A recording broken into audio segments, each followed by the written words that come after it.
Welcome to today's video. So இன்றைக்கி என்ன நம்ம பார்க்க போகிறோம்னா, ஐபிஓனா என்ன, அதை எப்படி அப்ளை பண்ணுறதை நம்ம பார்க்க போகிறோம்.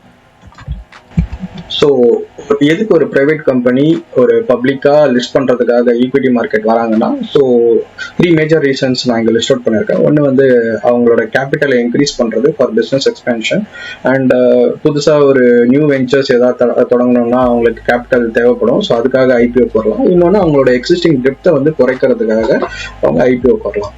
ஸோ இப்போ வந்து நான் ஏற்கனவே சொன்ன மாதிரி 2 வழி இருக்குது ஐபிஓக்கு நம்ம அப்ளை பண்ண. முதல் வழி UPI mandate. So UPI mandate எப்படி பண்ண போகிறதுன்னு நம்ம இப்போ பார்க்கலாம். ஸோ ஜெரோதாக்குள்ளே நான் யூஸ் பண்ணுறது ஜெரோதா. ஸோ ஜெரோதாக்குள்ளே நான் லாகின் பண்ணிட்டேன். ஸோ ஜெரோதாக்குள்ளே நீங்கள் லாகின் பண்ணிட்டீங்கன்னா பிட்ஸ்ன்ற ஒரு செக்ஷன் இருக்கும். ஸோ இங்கே வந்து கரண்ட்டாக இருக்கிற எல்லா ஐபிஓவும் இங்கே லிஸ்ட் அவுட் ஆகிட்டு இருக்கும். ஸோ ஃபார் எக்ஸாம்பிள் இப்போ நம்ம western careers India private limited வந்து ஐபிஓ ஸ்டார்ட் டேட் வந்து 13th அண்ட் க்ளோஸ் டேட் வந்து 19th.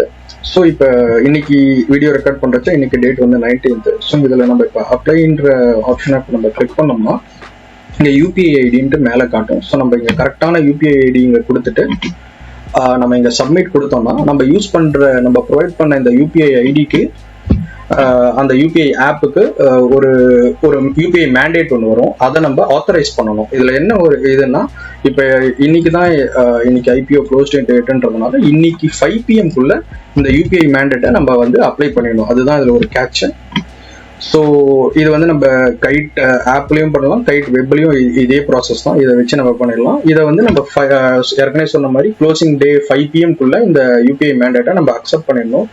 சில சமயம் இப்போ லாஸ்ட் டேல நிறைய பேர் இப்போ சப்ஸ்கிரைப் பண்ணுற அந்த ஐபிஓவை சப்ஸ்கிரைப் பண்ணுறதுக்கு ட்ரை பண்ணுறதுனால சில சமயம் நம்ம அந்த ரெக்வஸ்ட்டை சப்மிட் பண்ணோடனே ஒரு 1 hour 2 hour கழிச்சு கூட அந்த யூபிஐ மேண்டேட் வரலாம். அப்போ நம்ம மேனுவலாக ஃப்ரீக்வெண்ட்டாக நம்ம அந்த யூபிஐ ஆப்பில் செக் பண்ணி அந்த பேமெண்ட்டை அத்தரைஸ் பண்ணுவோம். இது ஒரு வழி. இதுக்கு ஜெரோதா எந்த ஒரு சார்ஜஸுமே லிவி பண்ணலை. ஸோ செகண்ட் மெத்தட் வந்து ஆஸ்பா மெத்தட். ஸோ ஆஸ்பா மெத்தடுன்றது நத்திங் பட் நம்மளோட இன்டர்நெட் பேங்கிங் போர்ட்டல் வழியாக நம்ம ஐபிஓவுக்கு சப்ஸ்கிரைப் பண்ணோம். ஸோ இது வந்து most of the internet banking போர்ட்டலில் இந்த ஃபெசிலிட்டி அவைலபிளாக இருக்கும்.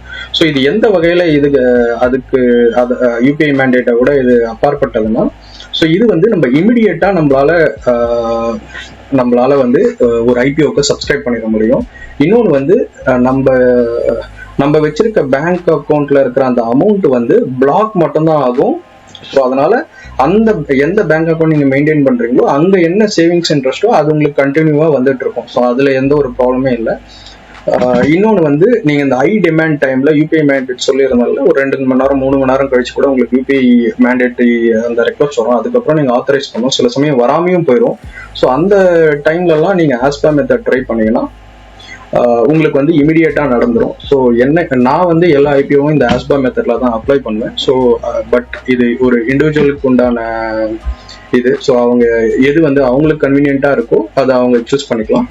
ஸோ நெக்ஸ்ட் வீடியோவில் நம்ம எப்படி வந்து ஆஸ்பா மெத்தட்ல ஐபிஓ அப்ளை பண்றதுன்னு நம்ம நெக்ஸ்ட் வீடியோவில் பார்ப்போம்.